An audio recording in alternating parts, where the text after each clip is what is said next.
Well, this next panel is discussing the future of eGaming licensing. So if you have any questions, there is a slido.com where you can go and put questions forward and we'll talk to them. I think the panel would just like to introduce themselves, starting with the regulator. Hi, I'm Steve Brennan. I'm Chief Executive of the Gambling Supervision Commission here on the island. I'm Jade Zorab, and I'm the Managing Director for Amber Gaming. Morning, I'm Miles Benham from Benham Advocates and Fiduciaries. I'm Scott Young, I'm the Head of Compliance at Mayfly Entertainment. We're a Isle of Man licence holder. So I thought we'd start with, while we're looking at where the future of gaming licensing is, I thought we'd have a look at what the current landscape on licensing is and how the current regulatory framework can accommodate the innovation and development of online gambling that's coming through from the future. So, Steve? Thanks, Tony. I'll break that question sort of in two parts. First is the current landscape. What are we seeing coming towards us as the regulator? And the second part, and it got touched on a little bit by the previous panel, will be about the regulatory framework that we operate. Coming on to this panel after about 2 hours of the session already going, a lot of what I was going to say has already been mentioned. So if I repeat something you've already heard, I apologise now.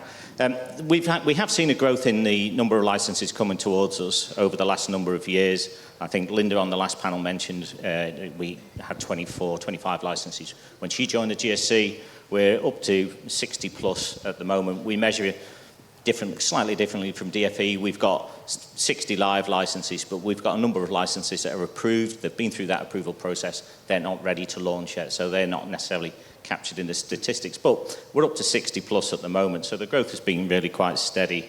And why are we seeing that growth? Well, there's a number of factors. Tony mentioned earlier about the standard of the regulations, it being one.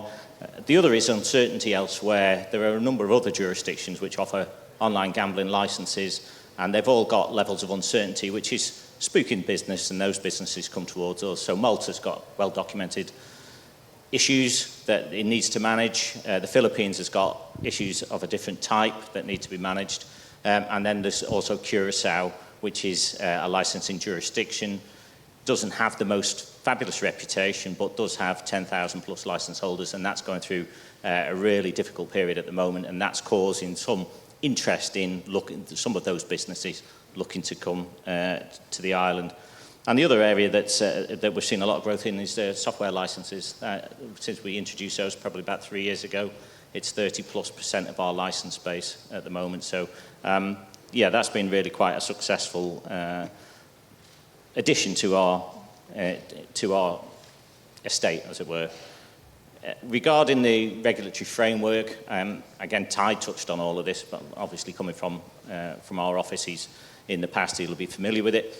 We have a recurring discussion in the office. We've got really quite old legislation, 4 pieces of legislation that cover the gambling world, and there's always a question, should we consolidate that into one modern code?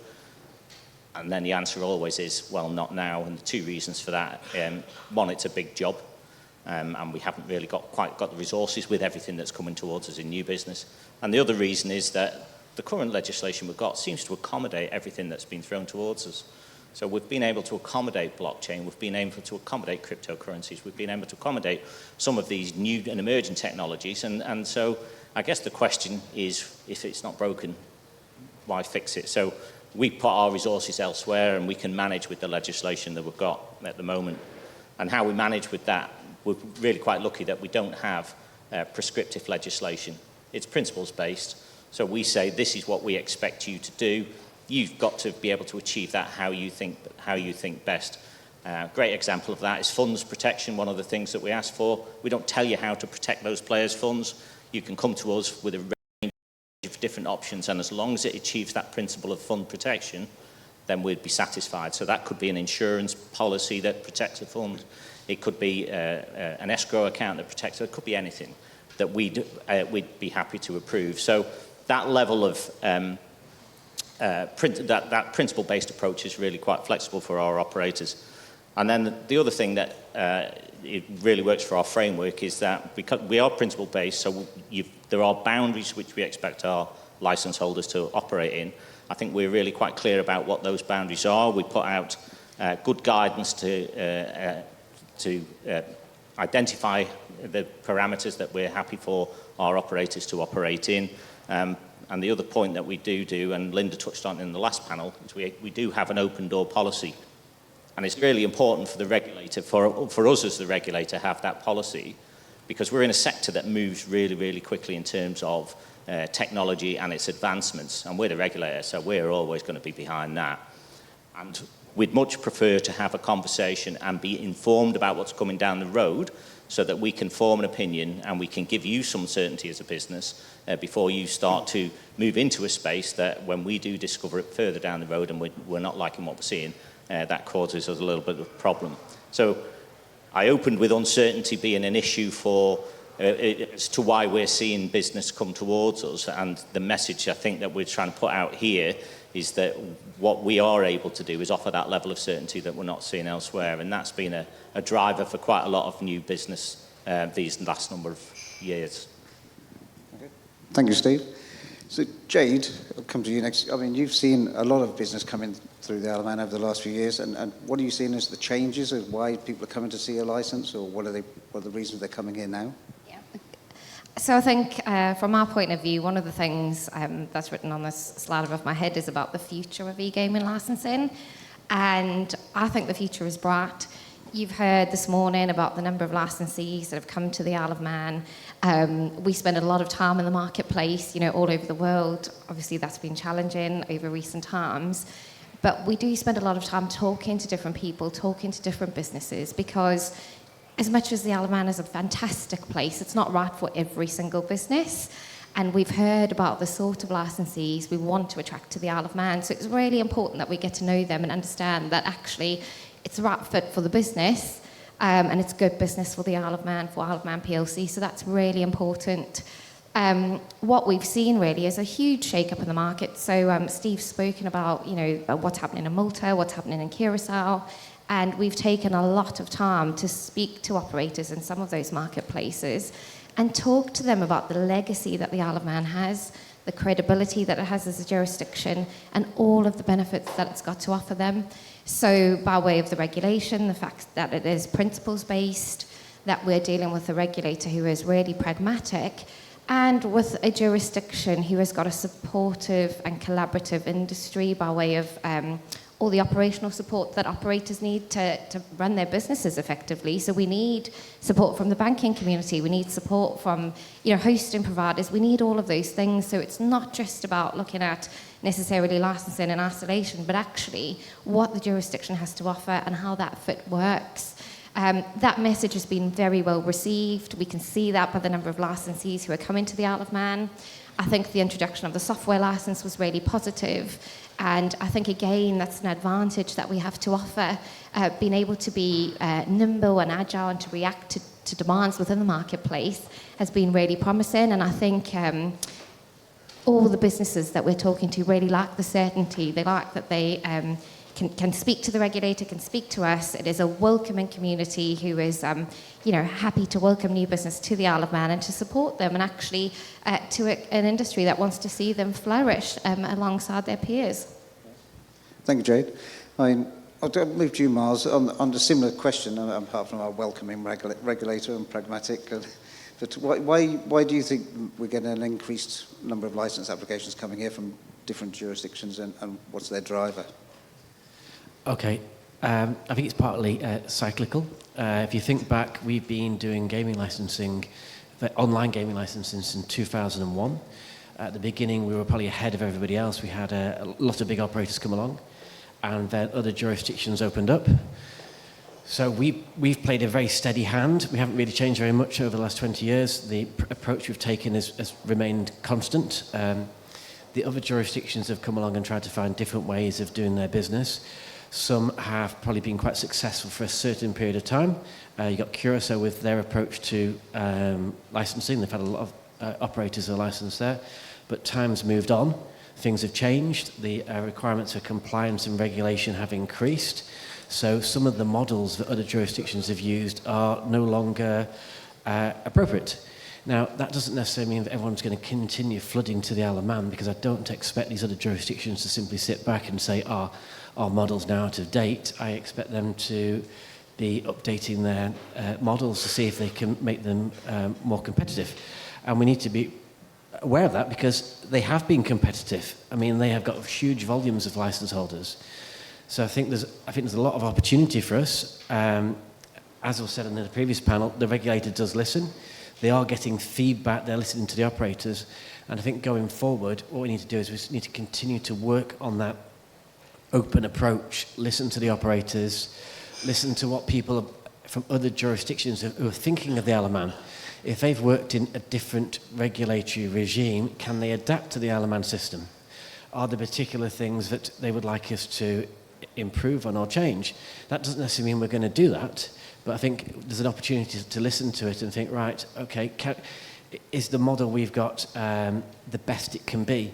Because I think if we continuously have that can-do approach and adapt and don't believe that we are always, what we do is always the best, I think if we continuously adapt it and look to improve, I think then, yes, we can get a bigger share of the market. I think that's the opportunity for the Isle of Man. So I think it's looking good.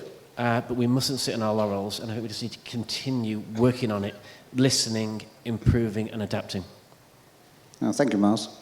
So now, well, Scott, being the operator, having listened to what the regulator said, what Jade and Miles have alluded to, so what do you think are the benefits of the Isle of Man licence? And being a multi-licence operator, what are the challenges elsewhere that we fulfil on the Isle of Man? Coming from an operator's perspective, I can partially speak from existing operators and future license holders coming in. And as a compliance guy, I can speak for probably a lot of people here. We like boring. We like stability.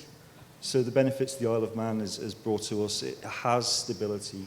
There are no knee-jerk changes. So not to provide a kind of conflicting opinion to my colleagues here, we want to see that stability going forwards.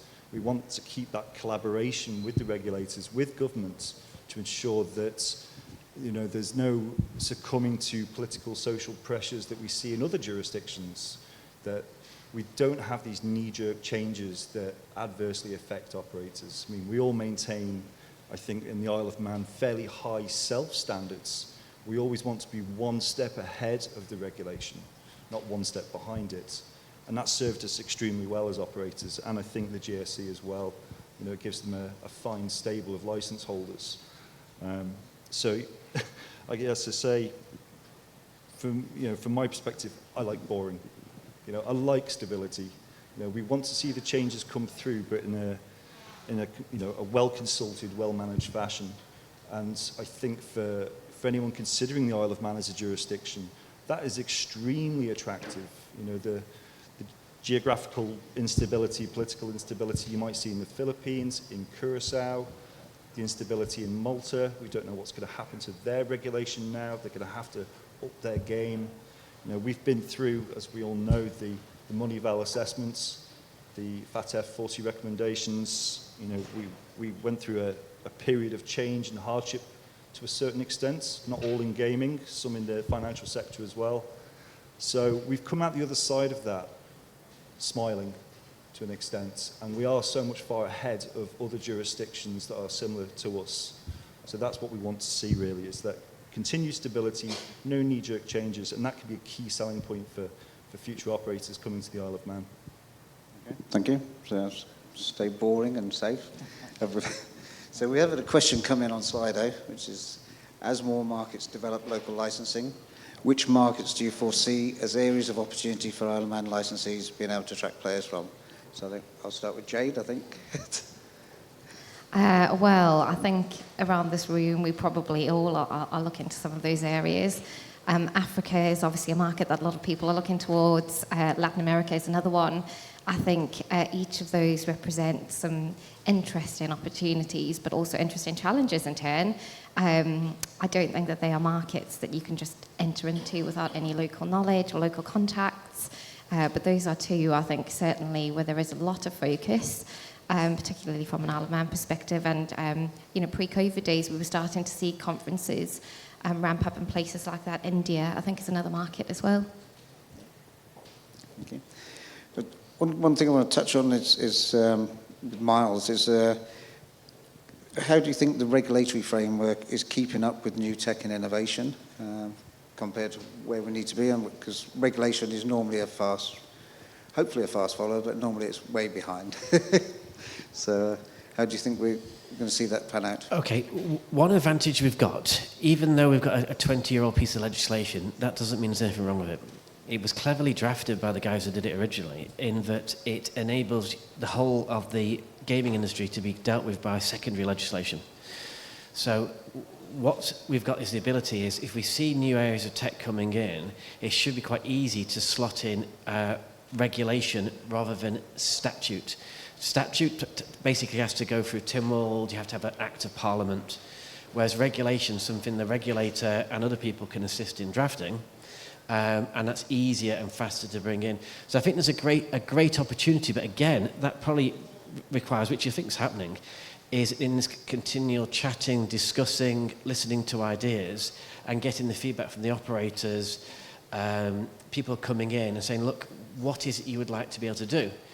And I think as long as we can make it clear that the door is open for a discussion, because the difficulty we have is there may be stuff out there we don't know exists. We go off to the shows, to the conferences, and we do see new stuff, but you can get stuck in the same routine, the same conferences, the same places. And it's almost like we need the younger generation coming through, listening to their feedback. What do they see as the future? What is the future tech coming through? Is it the use of the devices they have at home, the PlayStations? Clearly, when you hit the idea of gaming, online regulated gambling, with people using devices which are predominantly used by younger people, that causes issues. But again, the tech's there, and I think the challenge and the opportunity is listening, finding out what it is, and then using the flexible legislation we have to ensure that it can be easily adapted by the operators. If I could add to that, Tony, I think one thing that we see a lot of is loads of innovation from the operators themselves.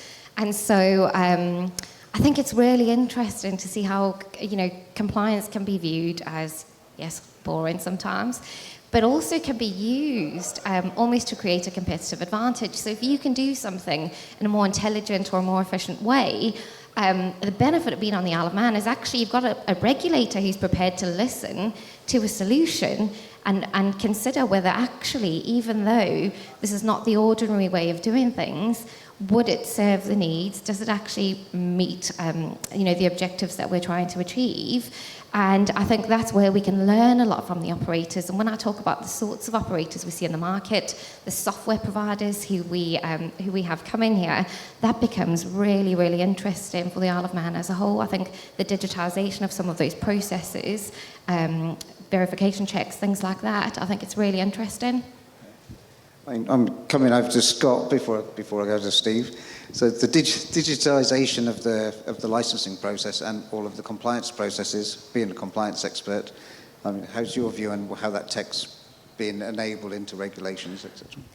You're teeing Steve up for a bit of a battering here, aren't you? We did discuss this yesterday. I think that's one of the frustrations probably for license holders, current and future, is the onboarding systems in licensing and from the ongoing compliance program with the regulator. Now it's something that I know that the GSC have been working on for a very, very long time, even since my days at the Gambling Commission. So, while some of our colleagues in the previous panel say, yes, the licensing process in the Isle of Man is so much faster than many other jurisdictions, I think the digitisation of that process, having online platforms to handle license applications, quarterly returns, submission of game test certificates, that we need to move in that particular direction. And it's kind of joined up thinking, really. We can have our systems connected directly to the regulator as well. We can share information so much quicker, so much more efficiently. And I think that's where we're heading in the future. And I'll come back to Steve now, because I know you spent a lot of time over the last couple of years bringing things online and trying to implement this process. So, Yeah, so we are in a technology sector. We're a regulator that looks over technology companies. We're part of Isle of Man government, and that doesn't necessarily move as fast as we would like in these areas. But we are working on. We have got a new IT system. It's been a long time in the making. We've probably got about 65%. I'm looking for Linda to nod.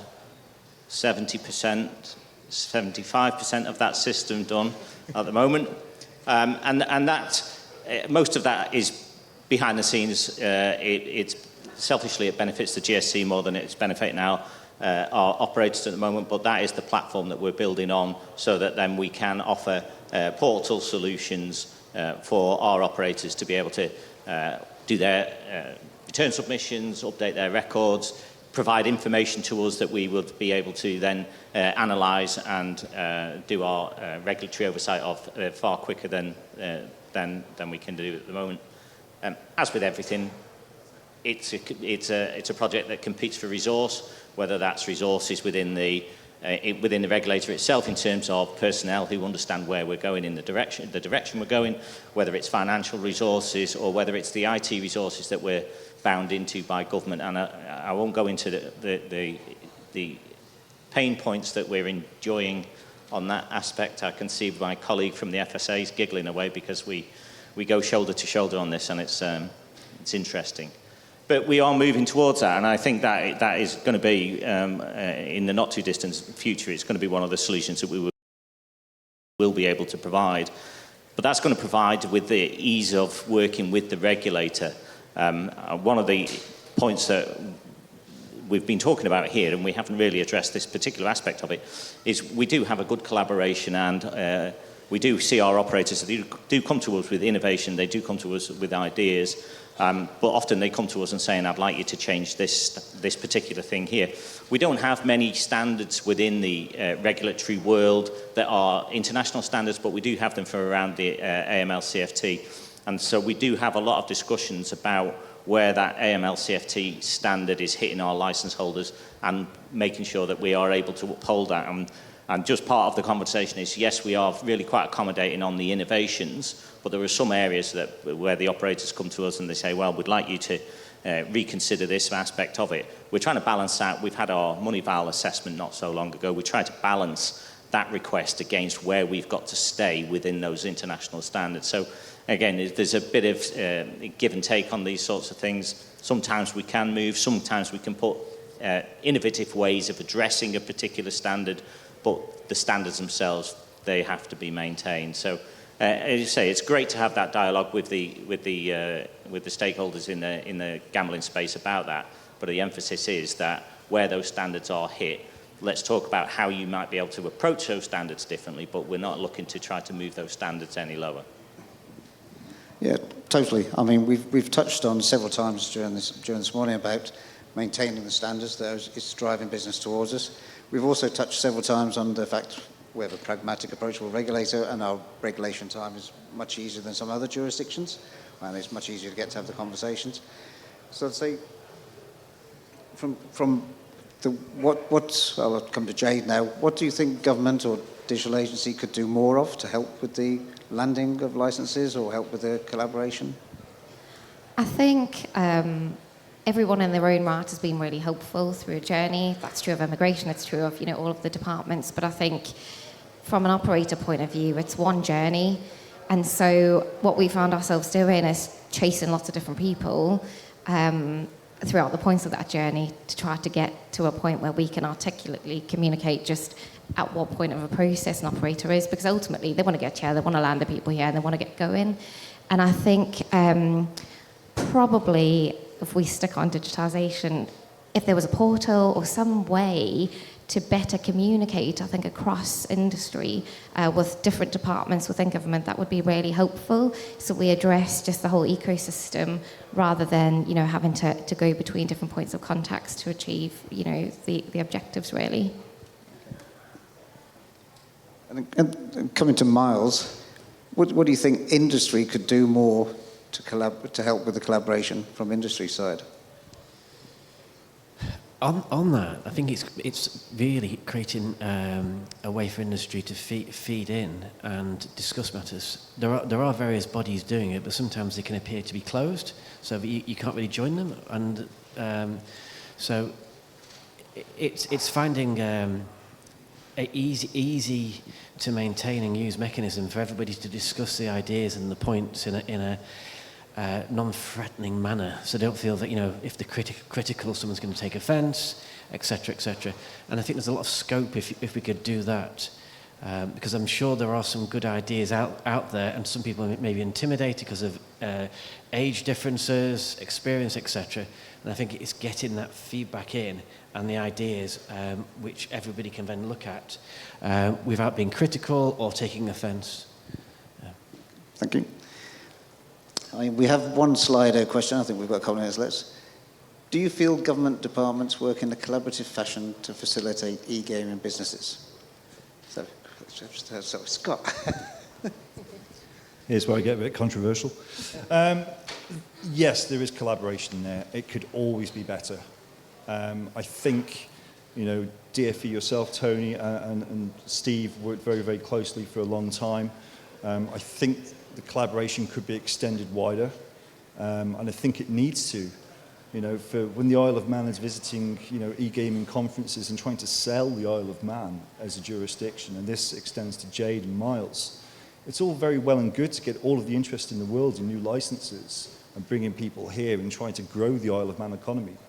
But if those license holders arrive and they can't get their staff here, the immigration process is clunky, the banking process is just not there. We don't know whether a banking application will get accepted. We don't know if it will take 6 months or 12 months. These factors all need to be considered when we're trying to sell the Isle of Man as a jurisdiction. So a little bit more joined up thinking between some of the other government departments that you wouldn't traditionally consider as, digital Isle and the face of Isle of Man in these environments. Jade, Manigault? Yeah, I was just going to add to that. I agree with Scott, but I think the other thing we have to recognise, and earlier this morning there was talk about just the lack of skills, staff turnover. I think we've experienced that firsthand within government departments and so on. So it is natural that sometimes it doesn't feel collaborative because there's been a change and there's, fresh people in and so on. So I think trying to, make sure that we've got a good retention of staff, kind of good people who really understand, I suppose, the landscape, and that we are introducing them and connecting them to the right points. And as Scott said, representing ourselves when we're out in the wider world as the Isle of Man PLC, it's really important, as Miles said too, to just have that communication, even amongst competitors. There will always be competition in the marketplace. I think it's a really healthy thing. And we need to just adapt and learn from each other's strengths and weaknesses for the good of the jurisdiction as a whole. It's really important, and that supports all of our businesses in turn. Thank you. Well, I think we're out of time now. Lights flashing at me. But I'd like to thank my panel for sitting up here and answering the questions. That's straightforward. Thank you, Tony. Thanks.